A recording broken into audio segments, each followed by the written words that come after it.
मुर्शिदाबाद है तो भारत के ही वेस्ट बंगाल में, लेकिन ऐसा लगता है कि अब वो हिंदुओं का कब्रगाह बन चुका है। मुर्शिदाबाद में चीखते चिल्लाते, रोते बिलखते, दौड़ते भागते लोगों की तस्वीरें फिलहाल आम हो चुकी हैं। वक्फ कानून का विरोध क्या मुर्शिदाबाद से हिंदुओं के खदेड़े जाने का जरिया बन गया? लेकिन पिछले 4 दिनों से मुर्शिदाबाद से जो तस्वीरें सामने आ रही हैं, वो ममता बनर्जी की सरकार और उनकी मंशा पर भी सवाल खड़े कर रही है। मुर्शिदाबाद का एक एक हिंदू चेहरा भय में है, आतंक के साए में जीने को मजबूर है। ग्राउंड रिपोर्ट करने वाले जब अपनी रिपोर्ट पेश कर रहे हैं, न केवल मुर्शिदाबाद बल्कि ममता सरकार का भी भयावह चेहरा उजागर करता दिखाई दे रहा है।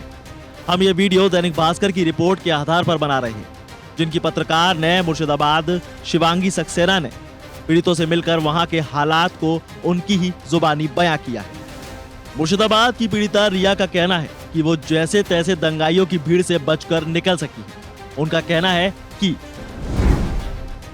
सरकार ने वक्फ बिल पास किया है, उसी वजह से मुसलमान हम पर जुल्म कर रहे हैं।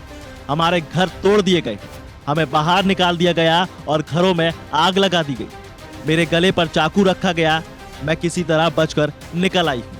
मुर्शिदाबाद हिंसा की पीड़िता रिया से ये बातें तब हो पाई हैं जब वो मुर्शिदाबाद से 140 किलोमीटर दूर मालदा के लिए नाव के जरिए निकली थी। मुर्शिदाबाद में केवल यही महिला नहीं बल्कि कई ऐसी हिंदू परिवार हैं जो हिंसा के बाद मुर्शिदाबाद छोड़ने को मजबूर हुए और नदी के रास्ते नाव से मालदा या तो पहुंच चुके हैं या फिर मालदा के लिए रास्ते में हैं।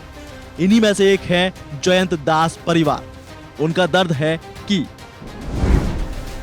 यहाँ मुसलमान बहुत परेशान कर रहे हैं, हमारा घर तोड़ दिया गया, कोई सामान नहीं छोड़ा गया, हमें नहीं पता कि हम कैसे रहेंगे। पुलिस पूछताछ करने आती है लेकिन अभी हम यहाँ से जा रहे हैं। मुर्शिदाबाद के शमशेरगंज में वक्फ कानून का विरोध कर रही भीड़ ने 65 साल के हरगोविंद दास और उनके बेटे चंदन दास को 12 अप्रैल को पीट पीट कर मार डाला।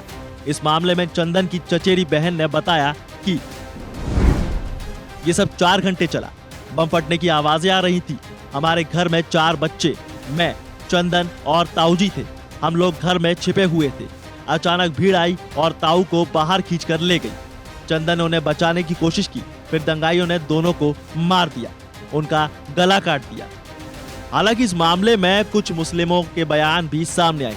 तारीख बताते हैं, मेरी मेडिकल शॉप है, घर में दुकान का सामान रखा था, मैं उस वक्त घर पर नहीं था। घर में घुसकर लोगों ने पूरा सामान लूट लिया। हम विधायक के घर के सामने रहते हैं, थाना केवल 100 मीटर की दूरी पर है। अगर हम लोगों की सुरक्षा नहीं हो पाई तो आम लोगों का हाल क्या होगा? मुर्शिदाबाद हिंसा के बाद जितने परिवार उतनी दर्द भरी दास्तां फिलहाल पसरी पड़ी है। वक्फ कानून को लेकर विरोध तो हो रहा है, लेकिन इस तरह का हिंसक प्रदर्शनकारियों पर सवाल खड़े करता है। सवाल ये है कि क्या वो इस विरोध की आड़ में किसी साजिश को तो अंजाम नहीं दे रहे? सवाल ममता बनर्जी से भी है कि क्या उनकी सत्ता की पुलिस व्यवस्था पूरी तरह से बेकार है या फिर मुर्शिदाबाद से एक वर्ग को पूरी तरह से तबाह कर देने की साजिश को अमली जामा पहनाया जा रहा है? आपको क्या लगता है? मुर्शिदाबाद के बहाने कोई साजिश तो नहीं रची जा रही? कमेंट में जरूर लिखिए। इस खबर में बस इतना ही। बाकी अपडेट्स के लिए जुड़े रहिए वन इंडिया हिंदी के साथ।